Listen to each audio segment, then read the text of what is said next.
வணக்கம் ஸ்ரீ குபேரன் டிவி நேயர்கள் லட்சுமணா அன்பு வணக்கங்கள். இப்போ நம்ம பார்க்க போகிறது வார ராசி பலன் 10ஆம் தேதியிலேருந்து 16ஆம் தேதி வரை எப்படி இருக்க போதுன்னு பார்க்க போகிறோம். ஸோ எப்போதுமே சொல்கிறதாங்க, ராசிக்கு பார்ப்பதை விட லக்னத்தை பார்க்க ரொம்ப பர்ஃபெக்டாக இருக்கும். உதாரணமாக ஒரு மகர லக்னம் விருச்சிக ராசினா நீங்கள் விருச்சிக ராசிக்கான பலன்களை பார்க்குறத விட மகர ராசிக்கான பலன்களை பார்க்கும்போது ரொம்ப பர்ஃபெக்டாக இருக்கும். முதல்ல வரது புது பலங்கள், அதுக்கப்புறம் பார்த்திங்கன்னா உங்களுக்கு தசாபுக்தி பலங்கள் வரும். ஸோ உங்களுக்கு என்ன தசாபுக்தி அந்தரங்கள் வருதோ அதை வந்து மிங்கிள் பண்ணி பார்க்க ரொம்ப பர்ஃபெக்டாக இருக்கும். வீடியோட எண்டில் டிப் ஆஃப் த வீக் இருக்குது, மறக்காம பாருங்கள். தனுசு ராசி. ஸோ தனுசு ராசிக்கு வந்து பார்த்திங்கன்னா உங்களுக்கு ராசி அதிபதி குரு. ஸோ குரு வந்து பார்த்திங்கன்னா 4ஆம் அதிபதி 6ல் இருக்கும்போது ஒரு லோன் சம்மந்தமான விஷயங்கள் கைப்பிடி வருவதற்கான வாய்ப்பு ரொம்ப நல்லா. அதுவும் பரிவர்த்தனையில் இருக்கும்போது பார்த்திங்கன்னா தாயார் சம்மந்தமான விஷயங்கள் ரொம்ப சிறப்பாக இருக்கும். ஸோ நிலபுலங்கள் இதெல்லாம் வந்து வாங்குவதற்கான வாய்ப்புகள் ரொம்ப நல்லாவே இருக்குது. மற்றபடி வந்து 2ஆம் அதிபதி 3ல் இருக்கும் சின்ன கலகங்கள் ஏற்படுவதற்கான வாய்ப்புகள் இருக்குது. அதனால் வந்து அது ஒன்றும் பெரிய ப்ராப்ளம் இல்லை. பட் இருந்தாலும் இந்த 2-3 நாளே வந்து நமக்கு தெரியாமல் கேமரா வைக்கிறது நம்மளை நோட் பண்ணுறமான விஷயங்கள் கண்டிப்பாக இருக்கும். ஸோ கொஞ்சம் பார்த்து நடந்துக்கணும். அதுக்கப்புறம் பார்க்கும்போது உங்களுக்கு 4ஆம் அதிபதியான குரு. ஸோ 4ஆம் அதிபதியான குரு வந்து பார்த்திங்கன்னா உங்களுக்கு வந்து பரிவர்த்தனை அங்கே இருக்கும்போது தாயாரோட விஷயங்கள் வந்து இருந்த ஒரு கருத்து பேதங்கள், ஒரு சண்டை சச்சரவுலாம் தீர்வு காண்றதுக்கான வாய்ப்புலாம் ரொம்ப நல்லாயிருக்கு. அதுக்கப்புறம் பார்க்கும்போது தாயாரோட உடல்நிலையிலும் பார்த்திங்கன்னா கொஞ்சம் தேறி வர்றதுக்கான வாய்ப்புகள் ரொம்ப நல்லா இருக்கும். ஸோ உங்களுக்கு 5ஆம் அதிபதியான செவ்வாய். ஸோ செவ்வாய் வந்து பார்த்திங்கன்னா உங்களுக்கு வந்து 7 இருக்கும்போது குழந்தைகள் விஷயங்கள் அற்புதமாக இருக்கிறதுக்கான வாய்ப்புகள் இருக்குது. குழந்தைகளுக்காக கொஞ்சம் செலவு பண்ணுறது, குழந்தைகள் வந்து மேம்பாட்டுக்காக கொஞ்சம் அலைச்சல்கள் இருந்தாலும் எல்லாமே சிறப்பாக நடப்பதற்கான வாய்ப்புலாம் ரொம்ப நல்லாயிருக்கு. ஸோ குழந்தைகளுக்காக சில நேரங்கள் வந்து சின்னதாக கடன் வாங்குறமான விஷயங்களையும் கண்டிப்பாக ஏற்படுத்தும். அதுக்கப்புறம் வந்து 6ஆம் அதிபதி சுக்கிரன், அது பரிவர்த்தனை 6லேயே இருக்கும்போது நல்ல லாபங்கள், ஸோ கேட்ட இடத்துல கடன் கிடைக்கிறது, நல்ல ரொட்டேஷன் வர்றதுக்கான வாய்ப்புலாம் ரொம்ப நல்லாயிருக்கு. அதுக்கப்புறம் பார்க்கும்போது உங்களுக்கு 7ஆம் அதிபதியான புதன் வந்து பார்த்திங்கன்னா உங்களுக்கு 4ல் நீச்சமாக இருக்கணும். கொஞ்சம் வந்து மன உளைச்சல், ஸ்ட்ரெஸ்ஸஸ் இருக்கும். கணவன் மனைவியினோட சின்ன ஒரு தர்க்கங்கள், அதனால் ஒரு அவமானங்கள் வரதுக்கான வாய்ப்பு. கொஞ்சம் கவனமாக பேசுறது ரொம்ப நல்லது. 8ஆம் அதிபதி சந்திரன் வந்து பார்த்திங்கன்னா திங்கள் செவ்வாயில் சின்ன மன உளைச்சல் இருக்கும். ஸோ அதுக்கப்புறம் ஓரளவுக்கு பரவாயில்ல. பட் இருந்தாலும் கொஞ்சம் தியானம், மெடிடேஷன் பண்ணுறது ரொம்ப நல்லதுங்க. ஸோ அதுக்கப்புறம் 9ஆம் அதிபதியான சூரியன். ஸோ 9ஆம் அதிபதியான சூரியன் வந்து பார்த்திங்கன்னா உங்களுக்கு வந்து 3ல் இருக்கும்போது நிறைய பிரயாணங்கள் மேற்கொள்வதற்கான வாய்ப்புகளையும் கண்டிப்பாக கொடுத்துருங்க. ஸோ பிரயாணங்களால் நல்ல லாபங்கள், நல்ல ஏற்றங்கள் வருவதற்கான வாய்ப்புலாம் ரொம்ப நல்லாயிருக்கு. அதுக்கப்புறம் வந்து உங்களுக்கு 10ஆம் அதிபதியான புதன் வந்து பார்த்திங்கன்னா 4ல் இருக்கும்போது கொஞ்சம் கவனமாக இருக்கணும். தொழில் வந்து சின்ன அவமானங்கள் வருவதற்கான வாய்ப்பு இருக்கணும். கொஞ்சம் பார்த்து நடந்துக்கிறது நல்லது. பட் அவமானங்கள் பெரிய வெற்றியாக மாறும், அது வேறு விஷயம். பட் இருந்தாலும் ஒரு பாதகாதிபதி நீச்சமாகும்போது எதிராளிகள் வந்து நம்மளை வந்து கொஞ்சம் கிண்டல் பண்ணுறமான விஷயங்கள்லாம் இருக்கும். ஸோ கொஞ்சம் கேர்ஃபுல்லாக இருக்குது, ரொம்ப நல்லதுங்க. அதுக்கப்புறம் பார்க்கும்போது ஒரு 11ஆம் அதிபதி. ஸோ 11ல் உள்ள சுக்கிரன் வந்து உங்களுக்கு வந்து 6ல் இருக்கும்போது வேலையில் நல்ல ஏற்றம், நல்ல லாபங்கள் வரதுக்கான, ஏன்னா பரிவர்த்தனையில் வந்து சுக்கிரன் வந்து அது 6க்கு வந்துடும். ஸோ நல்ல லாபங்கள் வரதுக்கான வாய்ப்புலாம் ரொம்ப நல்லா இருக்குங்க. ஸோ இதுவரை பார்த்து புது பலன்கள். இப்போ பார்க்கும்போது தசாபதி பலன். தனுசு லக்னமாக இருந்து சூரிய தசாபதி சூரியன் வந்து 9ஆம் அதிபதி 3ல் இருந்து நிறைய பிரயாணங்கள்லாம் நல்ல லாபங்கள் வரதுக்கான வாய்ப்பு. இருந்தாலும் சின்ன ஸ்ட்ரெஸ்ஸஸ் இருக்கும். பக்கத்து வீட்டுக்காரோட சண்டை போடுறது, இந்த மாதிரி விஷயங்கள்லாம் இருக்கிறதுக்கான வாய்ப்புனால கொஞ்சம் கவனமாக இருக்கிறது ரொம்ப நல்லதுங்க. அதனால் மட்டும் இல்லாமல் சந்தேகங்கள் வரும். ஸோ அதை கொஞ்சம் அவாய்ட் பண்ணிக்கோங்க. தனுசு லக்னமாக இருந்தால் சந்திர தசாபதினா சந்திரன் வந்து பார்த்து திங்கள் செவ்வாயில் வந்து சின்ன மன உளைச்சல் இருந்தாலும் அதுக்கப்புறம் எல்லாமே ஓரளவுக்கு கிளியராக இருக்கிறதுக்கான வாய்ப்புலாம் நிறைய இருக்குது. ஸோ அது ஒன்றும் ப்ராப்ளம் இல்லை. அதுக்கப்புறம் பார்க்கும்போது தனுசு லக்னமாக வந்து செவ்வாய் தசாபதி, செவ்வாய் வந்து 12ஆம் அதிபதி மற்றும் 5ஆம் அதிபதியாக இருந்த ஒரு 7ல் இருக்கும்போது ஆன்மீக சுற்றுலா, ஆன்மீக பிரயாணங்கள் மேற்கொள்வது, குழந்தைகளுக்காக கொஞ்சம் கடன் வாங்குறது, இந்த மாதிரி விஷயங்கள்லாம் கண்டிப்பாக ஏற்படும். மற்றபடி வேலையில் நல்ல ஏற்றங்கள், நல்ல லாபங்கள் கண்டிப்பாக இருக்குங்க. ஸோ தனுசு லக்னமாக இருந்து ராகு தசாபதி, ராகு 4ல் இருந்து அவர் வந்து இப்போ குருடைய சாரத்தில் போகும்போது நல்ல சிறப்பான பலன்கள், நிறைய ஆன்மீக சுற்றுலா மற்றும் பெரிய வீடு கட்டலாம் அப்படிங்கிற எண்ணங்கள், மற்றபடி வண்டி வாங்கணுங்கிற எண்ணங்களும் கண்டிப்பாக ஏற்படுத்தும். அதுக்கப்புறம் பார்க்கும்போது தனுசு லக்னமாக இருந்து குரு தசாபதி வந்து குரு வந்து பார்த்திங்கன்னா 4ல் சிறப்பாக இருக்கிறது, நல்ல ஏற்றுக்கு, நல்ல லாபம், நல்ல விஷயங்கள் நடக்கும். ஒரு கான்ஃபிடென்ட்டாக ஒரு விஷயங்கள் பண்ணுறதுக்கான வாய்ப்புலாம் ரொம்ப நல்லா இருக்குங்க.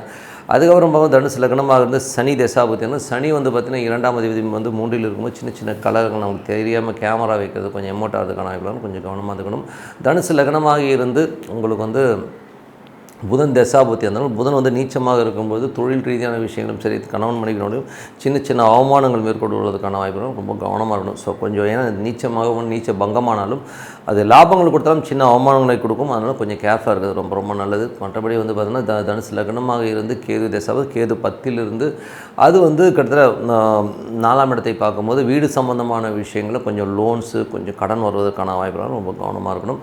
தனுசு லக்னமாக இருந்து சுக்கிர தசாபதி அந்த சுக்கிரன் வந்து 4ல் வந்து உச்சமாக இருக்காது. ஸோ உச்சமாக இருக்கிறது கூட மேட்டர் கிடையாது. அது வந்து பரிவர்த்தனையில் இருக்கும்போது வேலை விஷயங்கள், நல்ல லாபங்கள், நல்ல ஏற்றங்கள், கேட்ட இடத்துல காசு கிடைக்கிறது, இந்த மாதிரி விஷயங்கள் ரொம்ப நல்லாயிருக்கும். நோய்வாய்ப்பட்டவர்கள் நோயிலேருந்து மீண்டு வர்றதுக்கான வாய்ப்புகளும் ரொம்ப சிறப்பாக இருக்குங்க. ஸோ மற்றபடி என்னங்க, இது ஒரு கேல்குலேஷன். ஸோ இது வந்து என்ன ப்ளஸ் இருக்கோ மைனஸ் இருக்கோ நோட் பண்ணி வச்சு நீங்கள் கரெக்டாக அப்ளை பண்ணிங்கன்னா சிறப்பாக இருக்குங்க.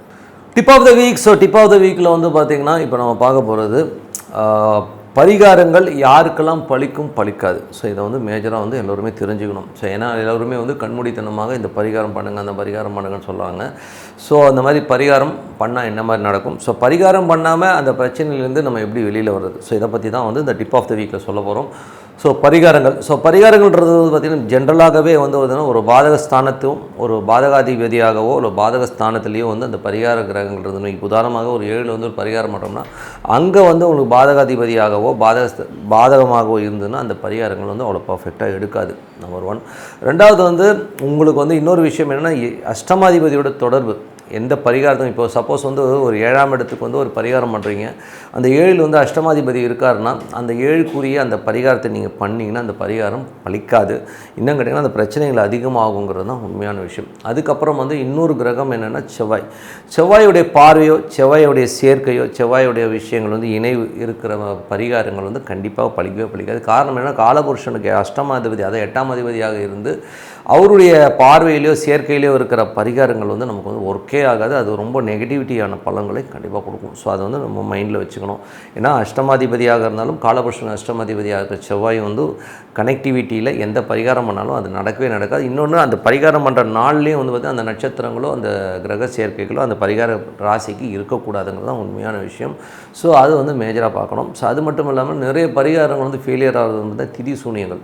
சில திதி சூனிய நாட்களில் இவங்களுக்கு திதி சூனியம் இருக்கிற ராசிகளில் வந்து ஒரு லக்னமோ சந்திரனோ போகிற அந்த காலகட்டங்களில் நம்ம அந்த பரிகாரங்கள் பண்ணும்போது நமக்கு வந்து அந்த பரிகாரம் வேலை செய்யாது. ஸோ அதனால் வந்து இதை வந்து கொஞ்சம் மைண்டில் வச்சுக்கோங்க. எந்த பரிகாரம் வந்து பார்த்திங்கன்னா ஒரு இது வந்து நம்ம ஏன் இது பலிக்காது, அப்போ நான் வந்து வெளியில் வரவே முடியாதா அப்படின்னு நீங்கள் கேட்குறது புரியுது. பட் வர முடியாதுன்னு இல்லை, பட் இது வந்து அனுபவிச்சு கழிக்க வேண்டிய கர்மாங்கிறத வந்து மைண்டில் வச்சுக்கோங்க. ஏன்னா வந்து சிலதுக்கு பரிகாரம் இல்லை. 70% விஷயங்களுக்கு வந்து பரிகாரம் கிடையாது. ஏன்னா வந்து எப்படியாச்சும் இந்த கனெக்டிவிட்டியில் வந்து உட்காந்துரும். ஓகேங்களா? ஸோ அந்த அப்படி இருக்கும்போது நம்ம என்ன பண்ணலாம் அப்படின்னும்போது என்னை பொறுத்தவரை ஒரு பிரார்த்தனை. ஸோ இறைவன்ட்டு வந்து பிரார்த்தனை பண்ணலாம். ஸோ மனதார வந்து இறைவனை பிரார்த்தனை பண்ணி மற்றவங்களுக்கு அன்னதானம் பண்ணுறதோ மனதார வந்து ஒரு இறைவனுக்கு வந்து ஒரு பிரார்த்தனை வச்சுட்டு வந்தீங்கன்னா கண்டிப்பாக வந்து அதுக்கான ரிலீஃப் அந்த விஷயத்தில் தான் கிடைக்க முடியும். நான் பரிகாரங்கிறது வந்து பார்த்திங்கன்னா ஒரு மெடிசன் எடுக்கிற மாதிரி.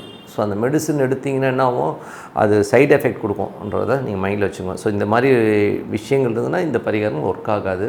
அதே இந்த பிரார்த்தனைகள் வந்து இறைவன். ஸோ இறைவன்கிட்ட வந்து நம்ம முழுசாக ஒப்படைச்சு நம்ம வந்து இறைவனை சரணாகதி அடைஞ்சு எனக்கு வந்து நல்ல வழி காட்டுங்கிறத வந்து நம்ம பண்ணும்போது கண்டிப்பாக எப்பேற்பட்ட பிரச்சனைக்கும் ஒரு தீர்வு கிடைக்கும், ஒரு வழி கிடைக்குங்கிறது தான் உண்மையான விஷயம். ஸோ எல்லோருக்குமே வந்து அது ஒரு என்ன சொல்கிறது, இதை வந்து நீங்கள் பண்ணி பாருங்கள். ஏன்னா என்னை பொறுத்தவரை நான் நிறைய பேர் சஜஸ்ட் பண்ணுறதுன்னா பிரார்த்தனை தான் சொல்லுவேன். பரிகாரத்தை விட நீங்கள் பிரார்த்தனை பண்ணுங்கள். மனதார இறைவனை பிரார்த்தனை பண்ண அதுக்கான தீர்வு வந்து நம்ம கூடவே வந்து ஒருத்தன் வந்து நமக்கு வந்து கிளியர் பண்ணி கொடுக்கறதான் நம்ம வந்து கண்ணெதிர்க்க பார்க்க முடியும். ஸோ அதனால் வந்து பிரார்த்தனை பண்ணுங்கள். பரிகாரம் இருக்குது, சிம்பிளான நிறைய சின்ன பரிகாரங்கள் இருந்தாலும் இந்த தொடர்பு அஷ்டமாதிபதி 8ஆம் அதிபதி தொடர்பு இருந்தால் அந்த பரிகாரம் வேலை செய்யாது. திதிசூனியம் கனெக்டிவிட்டியான அது உங்களுக்கு திதிசூனிய ராசிகளில் நீங்கள் பரிகாரம் பண்ணும்போது அந்த பரிகாரங்கள் பலிக்காது. ஸோ அதுக்கு ரொம்ப பர்ஃபெக்டாக பார்த்துக்கணும். ஸோ இந்த மாதிரி விஷயங்களை மட்டும் கொஞ்சம் கவனம் வந்து மற்றபடி எல்லாமே சிறப்பு தாங்க. ஸோ நல்ல விஷயங்கள் நல்ல மாற்றங்கள்லாம் இருக்கணும்னா நமக்கு வந்து ஒரு பிரார்த்தனை அவசியம். டெய்லி வந்து நான் தான் சொல்லுவேன், நீங்கள் வந்து 3 வேளை சாப்பாடு 1 வேளை தூக்கம் எப்படி அவசியமோ இது மாதிரி மனதார இறைவனை வந்து ஒரு பிரார்த்தனை பண்ணும்போது கண்டிப்பாக நம்ம அடுத்த லெவல் போகிறதுக்கான ரொம்ப சிறப்பாக இருக்கும்னு சொல்லிட்டு உங்களோட விடைபெறுவது உங்கள் லக்ஷ்மி நாராயணன். நன்றி, வணக்கம். ஸ்ரீ குபேரன் டிவியை பார்த்தமைக்கு நன்றிகள். மேலும் இது போன்ற தகவல்களை தெரிந்து கொள்ள ஸ்ரீ குபேரன் டிவியை சப்ஸ்கிரைப் செய்யுங்கள். மறக்காமல் பெல் ஐக்கானை கிளிக் செய்யுங்கள்.